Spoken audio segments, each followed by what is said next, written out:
Make healthy salad ampalaya, no? So, ang ating ingredients, ito na yun. Yung pinaka main ingredients natin, ampalaya na bitter. At saka yung may carrots yan. Haluan natin siya ng kunting apple juice, sibuyas. At lalagyan pa ng kunting sugar, may suka. Ito to first. Ang gawin natin, lagyan ng suka ang mainit na kawali. Ganito lang kasimple, no? I-tsansa-tsansa lang natin kung gaano kalaki ang lalagyan ng ating salad. Pala ng kaninang pineapple chunks ay ihalo din natin doon sa suka para Then let it boil. let it boil and mikos-mikos. Ng sugar para hindi masyado siyang yung maasim-asim ba, para ma-mix natin ang ating liquid ingredients, hindi masyado siyang maasim. Mix to the right and mix to the left and circle, ganun lang ang gawin natin. Add sibuyas, spices para maging aroma-aroma ng kunti ang ating salata. Okay, ganun-ganun lang siya. Lutuin ng maigi ang ating sibuyas para hindi masyado siyang hilaw. Doon sa atong liquid na ingredients, no? Suka and katas ng ating pineapple chunks.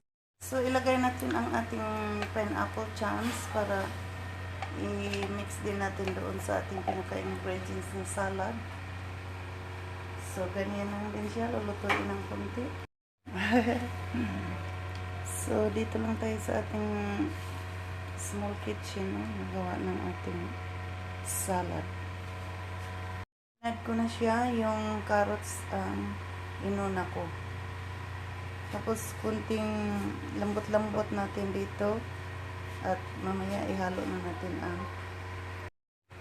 at ngayon ay kumulo na siya yung ating carrots doon sa ating mga spices, liquid, and patayin na natin ang stove.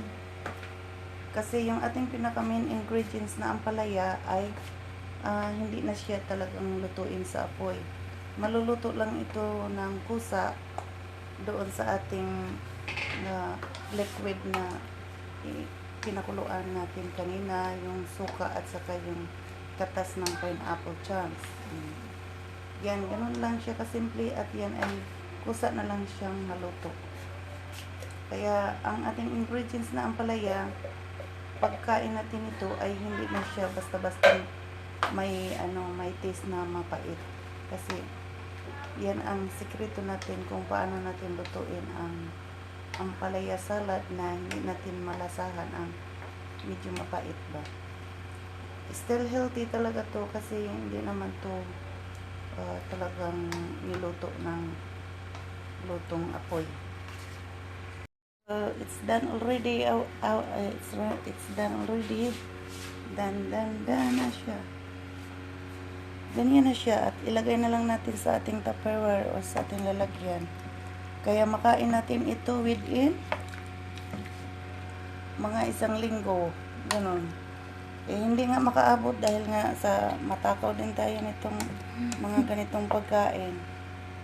Ang salad na ito ay masarap ito pampare sa ating mga ulam ng mga pang-Pilipino gaya ng pritong isda at saka yung mga daing, ganon, para pang-umay ba na hindi tayo mauumay sa ating mga pang-araw-araw na ulam kahit yung mga pritong itlog sa umaga. So ito ang ating ipares o kahit sa tanghali at saka sa hapunan. So 3 times natin nandiyan lang sa misa natin, walang problema ito.